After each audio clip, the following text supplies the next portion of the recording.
This is a poem about a spider. It wasn't a metaphorical spider, it was a real spider. Labyrinth. After the wake, the smallest consolation meant everything to me. Spider still here in her shimmer, head down, immobile in the labyrinth above my kitchen table. Spider out of reach near the ceiling in this household where weavers thrive. All our gestures struck her air, agitation, laughter, my fingers untangling your just washed hair, unleashing chamomile, myrrh, and lavender. But that was before you took up your radical view from the center. Spiders still floating above the empty wine bottles. I always belonged to the nocturnal tribes, don't know why. Because I opened my eyes in the dusk of my mother's body? Because I was born before sunrise? Because I kissed you first and last in the convoluted twilight of cabbages, all the blues ever sung or ever will be cut loose inside me, vibrating filaments of wind and silk? It's true, you're the traveler, light of your body gone beyond Jupiter, while I keep to the thread of my scribbling, Ariadne suspended over still life on the table.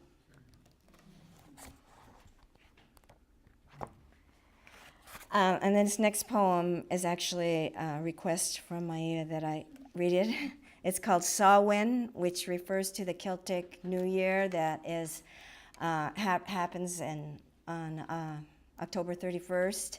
And Maia lives in Isla Vista, and so if you know, I'm sure you know, October 31st is the occasion of this like monstrous bacchanal in Isla Vista, where she is celebrating, if she's out, she's celebrating the turning of the year and the thinning of the veil between the worlds. So, Saawan, half moon, October 31st. Unnatural slice, the moon cut in two above slopes and tiles, wet sidewalk rippling under my boots. Girls in black lipstick, sequins, fishnet stockings, stacked heels, clack and babble past me.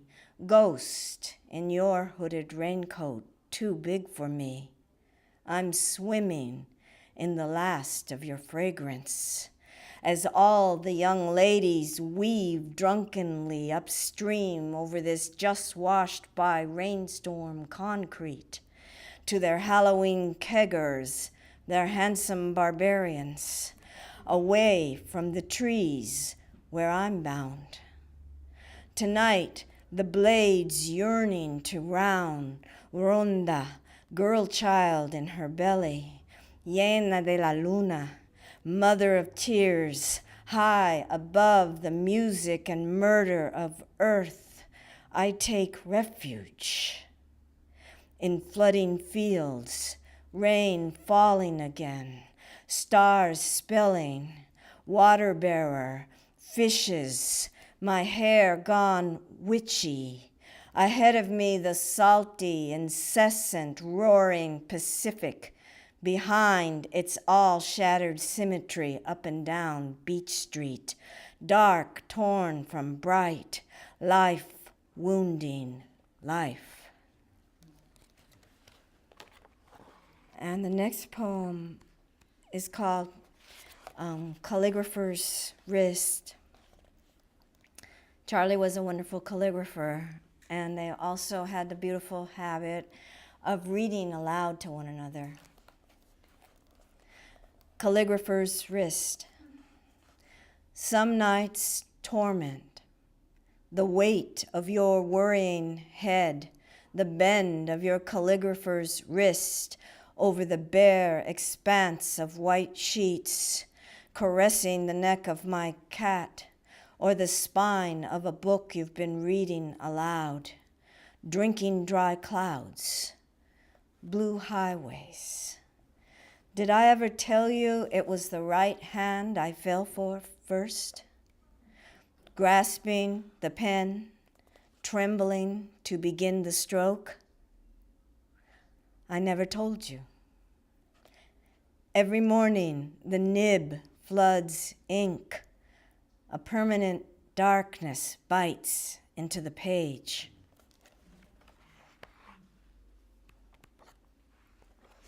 And the last poem I'll be reading is Crossing. I remember words like kisses, wild geese crossing just as the light leaves without resistance, beginning to end as it rises up. You've been reading to me this cold heaven. I've been frightened all day, don't know why. You read, and I surrender, just as light leaves the world, an arm flung over my eyes, hum of your words becoming my body, geese crying, your voice beating wings inside me, faster, faster, to the crossroads where night changes everything. You, with your hair come loose over your shoulders, book tossed to the floor, making me laugh. We can't stop and don't want to. You've been gone nearly a year. Here's the news. A few stars persist against streetlight. Geese are racing twilight a month early, and all my words fly after you. Thank you.